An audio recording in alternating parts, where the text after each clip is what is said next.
everyone. Welcome to our second installment of the Bureaucracy series of video lessons. This is part 2 of 4. I am Miss Jennifer Blank, and I will be your guide on this journey. So today we are talking about controlling the federal bureaucracy, which is ever so important because it is so massive. So, what are some of the complaints about the bureaucracy? Have you ever heard of the concept of red tape? Anybody ever heard of this red tape? Oh, you got all this red tape to cut through. Oh, it's a bunch of red tape. It's synonymous with the bureaucracy.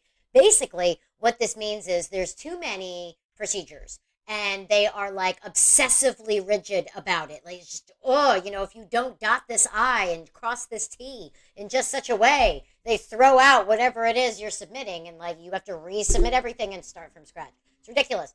There are too many policies, and there's no flexibility for special circumstances, right?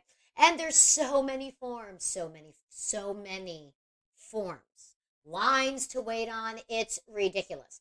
So this paradox of bureaucracy, as we talked about in the previous video lesson in the first installment, bureaucracies were created to be efficient, but it's actually the epitome of inefficiency. There's a lack of incentive to be productive, right? Because there's no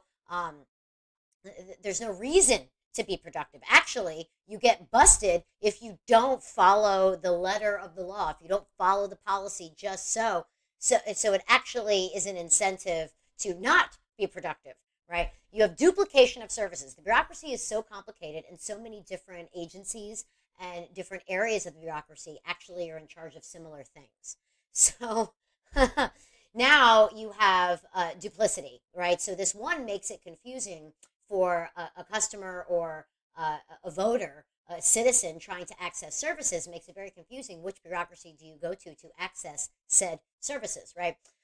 So the Department of Commerce, as an example, overlaps with the Department of Agriculture. The GSA overlaps with the Department of Interior, so on and so forth. Federalism does make this more complicated.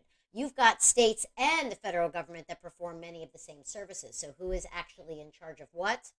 And if you ask many of the people who work in these bureaucracies, nobody knows, right? So these are many of the criticisms. Now, it's not that bureaucracies in and of themselves are bad. That's not what it is. But anything, if it gets too large, is unable to function. Think the Roman Empire, right? They got too big to function. They couldn't actually manage all of the territories they had conquered. And as a result, they started to decay from within. So the question isn't, whether or not we should have bureaucracy. The real question is, how big should it be? How much should we allow the bureaucracy to be in charge of? And which bureaucracy, right? Do we want the states to do it? Do we want the federal government to do it? So again, I'm hoping you've noticed federalism keeps cropping up throughout many of these issues. So if you're not sure what that is, it's high time you went and watched my video lessons on it. So, additional criticisms. Bureaucracy effectively operates as a lawmaker. I mentioned this in video number 1, right? Regulations end up having the effect of law because Congress makes the law so vague. So, you could pretty much drive a truck through it. It's so vague. There's so many holes in it, right? And this leaves it to the responsibility of the bureaucrats to figure out what Congress actually wants, right? So this duty of implementing laws actually allows bureaucrats to interpret the laws. And let me remind you, they're all unelected. Okay? The bureaucracy is quite frankly too big, right? Privatization would be more effective. But of course, there's privatization and there's privatization. Do you really want, basic services like water and electricity and, education? Do you want them all privatized completely and make them all completely for profit? This could have some other effects. So you still have to be careful. Privatizing prison hasn't actually worked out very well. What we've gotten is more prisons, right? Bureaucracy may in fact be corrupt. In matter of fact, it quite frankly is. This concept of the iron triangle, which you may have heard before, but this is the relationship between the executive branch, Congress, and interest groups, right? And this can lead to policymaking decisions which benefit the people involved in the iron triangle and wind up, really putting it to the American people in a bad way. So I'm going to talk more about iron triangles later, but I want you to keep that term in mind. Iron triangle, executive branch, Congress, interest groups. So ultimate control is in the hands of Congress because Congress does control the purse strings. But Congress, let's be real, Congress is not currently very good at its job. It's not doing a good job. It's just not, right? These people, no, they're too busy tweeting or God knows what else they're doing. They're not actually doing their job, right? So, congressional bureaucratic control includes establishment of agencies and departments, budget process, and oversight conducted through investigations, hearings, and review, right? I personally would rather our Congress people spend more time actually holding hearings and investigating these bureaucrats and the outcomes of these policies than, on Twitter. But that's just me. So the executive branch, Constitution does give the executive branch power to a point, right? And the executive branch central goal, essential job, is to execute the law, right? So this is why it's the primary overseer, or rather the executor of the bureaucracy, even though Congress has a considerable amount of oversight power that it does not use effectively.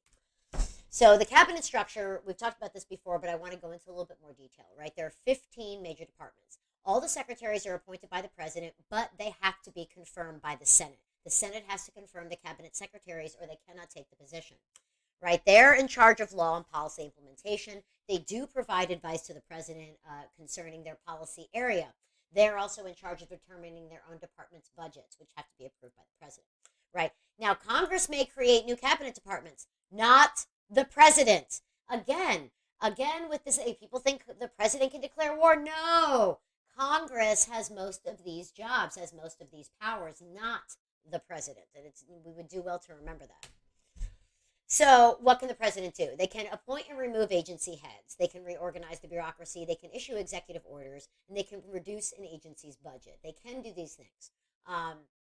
So they do have the president does have a considerable amount of power over the bureaucracy. But again, Congress has the ultimate power via oversight and the creation and destruction of the branches within the bureaucracy, of the agencies within the bureaucracy. Okay. Congress oversees look at all these things that Congress can do. They can create or abolish agencies. They cut or reduce funding. They can investigate. They can hold committee hearings. They pass legislation that can completely alter an agency's functions. They can influence or even fail to confirm presidential appointments, right? So Congress has considerable more power over the bureaucracy than the president does. But again, if the bureaucracy is out of control, whose fault is that? Congress. And secondary to that, who's that? Whose fault is that? Us, because we keep sending the same people back to Congress and we wonder why the same bad stuff keeps happening. So the federal court can check the bureaucracy, but really only through judicial review. That is their power. Judicial review to declare things or, laws, regulations, actions unconstitutional, right? So, but that's its only thing. That's the only thing it can do, right? It can provide due process via that judicial review for individuals that have been affected by a bureaucratic action, right? But it's pretty limited in what it can do in terms of checking the bureaucracy. That really, Congress needs to step up and do its job. That, folks, is the end of part 2. I hope you learned what you needed to, and I will see you next time.